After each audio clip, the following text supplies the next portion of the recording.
Muy buenas tardes, Caterine Jubinao. Hoy está con nosotros en Última Hora Call. Caterine es miembro de la Cámara de Representantes en Colombia y estamos aquí para hablar de un tema bastante importante que ha estado en bastante polémica en los últimos días, el ICETEX, una entidad que promueve el acceso a la educación en Colombia y que en los últimos días no ha desembolsado la cantidad de dinero que le corresponde en el 2024, más de 400.000 millones de pesos. Caterine, bienvenida.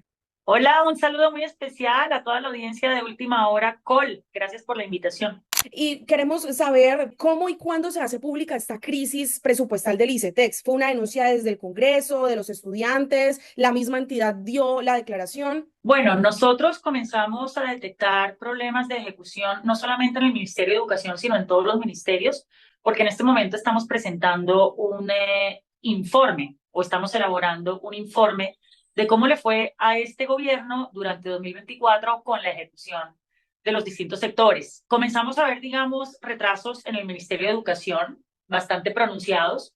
Y a esto se une que nos empieza a llegar información a través de redes sociales de estudiantes en todo el país que nos empiezan a alertar de que las universidades les estaban enviando correos diciéndoles que quizás no les podrían guardar el cupo para 2025, dado que el ICETEX no había pagado las matrículas. Entonces, obviamente comenzamos a revisar la información oficial que nosotros tenemos, la información de ejecución de las entidades es pública, de manera pues que nos encontramos con que efectivamente el Ministerio de Educación tenía unos retrasos en los giros al ICETEX por cerca de 402.000 millones para finalizar esta anualidad.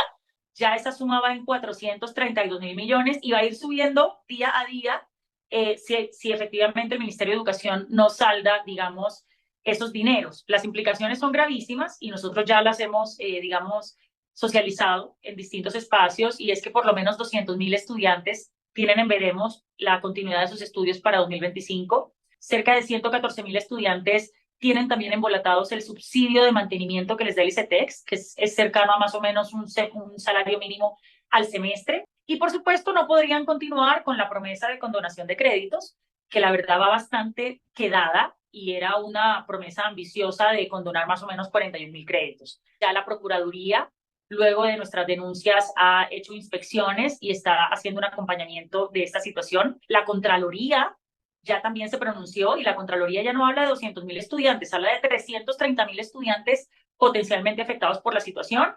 El ministro que hace una semana, cuando recién salimos con la denuncia, dijo que eso no tenía nada que ver con él, pues obviamente ya está claro ante el país que sí era una responsabilidad de él, que sí es una responsabilidad del sector de educación, que sí está vinculado al sector de educación y en este momento básicamente ya estamos esperando que el gobierno nacional resuelva. Realmente, desde lo que ustedes conocen, ¿de quién es la responsabilidad de garantizar los recursos para que lleguen al ICETEX? Pues la gestión la tiene que hacer el Ministerio de Educación, porque el Ministerio de Hacienda no, que quede claro, no le gira recursos directamente al ICETEX. El Ministerio de Hacienda le gira los recursos al Ministerio de Educación y el Ministerio de Educación dispersa los recursos entre el sector. Para este año, al ICETEX se le habían destinado vía proyecto de inversión a través del Ministerio de Educación 3.8 billones de pesos. Con eso arrancó ICETEX este año.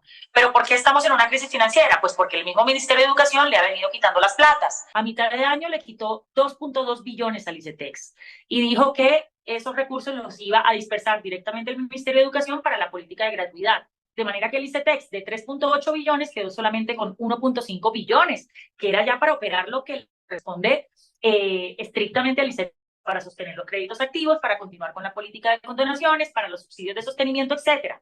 Entonces, la gravedad es que del 1.5 billones que le dejaron para terminar el año al ICETEX, ahora no le giran un faltante de 432.000 millones y de nuevo tampoco garantizan los recursos para 2025, de manera que lo que hemos dicho es cierto y ya lo han confirmado los medios de comunicación. Sería la primera vez en la historia hasta ahora que el ICETEX no abriría una nueva convocatoria para la anualidad siguiente. Y esto es, por supuesto, gravísimo porque ya es de público conocimiento y esto lo ha dicho el movimiento estudiantil.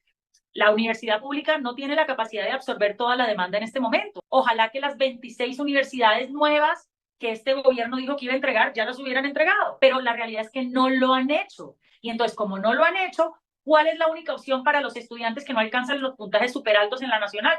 Pues ir a estudiar a la universidad privada. ¿Y cómo hacen para ir a estudiar a la universidad privada? piden un préstamo al ICETEX. De manera que el ICETEX en este momento es esencial para garantizarle a los estudiantes más vulnerables de estrato 1, 2 y 3, que abarcan el 91% de los créditos del ICETEX, pues los créditos educativos que solamente esta entidad puede ofrecer, porque además los ofrece en unas condiciones más favorables, a unas tasas más bajas, y esto es gracias a los recursos públicos. Propuesta sacada de la manga de convertir al ICETEX en un banco tradicional, ya no le podríamos brindar las condiciones favorables crediticias que hoy le brindamos a los jóvenes, con esta propuesta improvisada que además traiciona la promesa del programa de gobierno. Entonces aquí hay que hacerle un llamado de atención al presidente y es a que se ponga serio. Mandar a los estudiantes al mercado privado del crédito es una posición absolutamente neoliberal. ¿Cómo se le ocurre al presidente que lo que es el ICETEX, que debe ser una banca de desarrollo estudiantil, entonces ahora simplemente opere bajo condiciones de mercado? Entonces uno realmente no entiende qué es lo que está haciendo este gobierno. Es una absoluta improvisación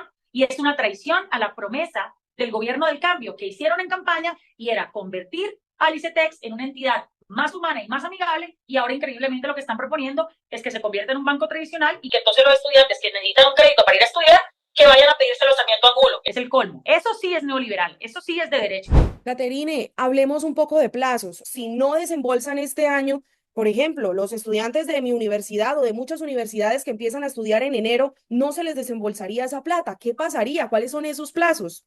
La mayoría de universidades, de hecho, ya se les cumplieron los plazos. O sea, los plazos en las universidades eran los primeros días de noviembre. Pues imagínense los mismos estudiantes afectados por los impagos del ICETEX yendo a las oficinas de crédito de sus propias universidades a suplicarle a los rectores, a suplicarle a las oficinas de presupuesto de las universidades, a suplicarle a las oficinas de registro que por favor le amplíen los plazos. Y el ministro de Educación, el señor Daniel Rojas, tiene el descaro, el cinismo, la sinvergüencería de decir en una rueda de prensa muy tranquilo, porque es que no es él el que tiene sus estudios en vilo en este momento, diciéndole a las universidades que por favor reprogramen sus calendarios. O sea, como si las universidades simplemente estuvieran rascándose la barriga, haciendo plata, porque esta es la concepción del gobierno sobre la universidad privada. Muchas universidades privadas, las más importantes en Colombia, son fundaciones. Sin las universidades privadas, el sistema educativo colapsaría, porque serían poquísimas estudiantes los que realmente podrían acceder. En este punto, ya hay universidades que le están diciendo a los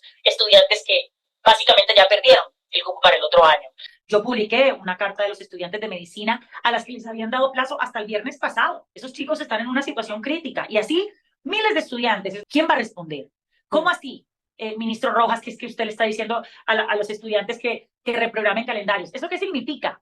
¿Que no haya semestre en 2025, uno? O sea, que las universidades arranquen en 2025, dos. O sea, ¿eso qué significa?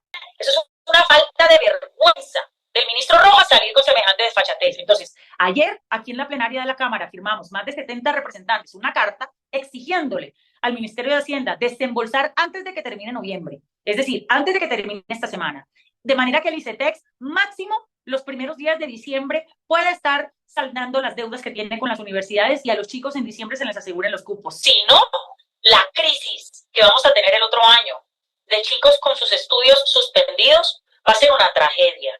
Sabiendo que esto fue un gobierno que se hizo elegir con la bandera de la educación y que además los jóvenes votaron por este proyecto creyendo en más oportunidades para la educación, e increíblemente están haciendo todo lo contrario. Caterine, usted nos estaba comentando ahorita que 70 representantes firmaron una solicitud para que se pueda avanzar lo más pronto posible en este caso, pero ¿qué se está haciendo para considerar proteger el derecho de la educación para los jóvenes en el largo plazo, para el otro año, para el 2026? Pues lo primero es que ojalá votemos bien en 2026, ¿no? Porque aquí está claro, este gobierno llegó con una cantidad de promesas que no ha podido cumplir, porque entre otras además no pone a gente preparada, formada y con experiencia en los sectores que van a liderar, y entonces ni siquiera han cumplido ni con las promesas que dijeron de poner a los mejores, ni con las promesas de educación, ni con las promesas de salud, ni con las promesas de nada. Segundo, hemos citado un debate de control político, que esperamos que ojalá nos lo agenden antes de que se acabe este año. Si no nos lo llegaron a agendar antes de que se acabe este año, tendría que ser ya en febrero, cuando seguramente ya vamos a estar enfrentando las consecuencias reales y tangibles de esta crisis que hasta hoy estamos en el borde para zanjar. Entonces, con el control político lo que buscamos de alguna manera es conminar al sector educación a que haga lo que tiene que hacer. Este gobierno también va caído en los pagos a las universidades en la política de gratuidad. O sea, van colgados en todo, en toda la política del sector educación. Y para rematar, ojo, Hoy el ministro de Hacienda acaba de dar una rueda de prensa diciendo que se disminuye el presupuesto o se recorta en casi 30 billones de pesos y obviamente se prevé que uno de los sectores golpeados por ese recorte va a ser el sector educación. Desde el Congreso vamos a hacer todo lo que podemos hacer, pero también es importante que los estudiantes entiendan que se tienen que movilizar. Así como los estudiantes han sido críticos en el movimiento estudiantil con sus demandas en gobiernos pasados, yo le pido a los jóvenes que entiendan que así ideológicamente se sientan afines al gobierno nacional, tienen que alzar su voz, porque son ustedes mismos protegiéndose a ustedes mismos. Esto no se trata de izquierda, derecha, rojos, azules, arriba o abajo. Esto tiene que ver con unos compromisos del Estado que asumió con cerca de 200.000 estudiantes. Esto tiene que ver con una entidad que tiene más de 70 años de existencia en Colombia y que con todos esos problemas, porque no, ni más faltaba, aquí no vamos a negar los problemas del ICETEX y aquí no vamos a negar que el ICETEX también ha cometido abusos contra muchos jóvenes, pero no obstante ha sido la única herramienta subsidiaria que le ha permitido a millones de colombianos y de colombianas convertirse en profesionales. Es una lucha de los jóvenes por décadas y los jóvenes tienen que seguir siendo vocales en esto, que es lo de fondo, apoyar y tramitar en este Congreso la reforma a la Ley 30. El gobierno no la ha querido impulsar. ¿Qué es lo de fondo? La reforma al ICETEX.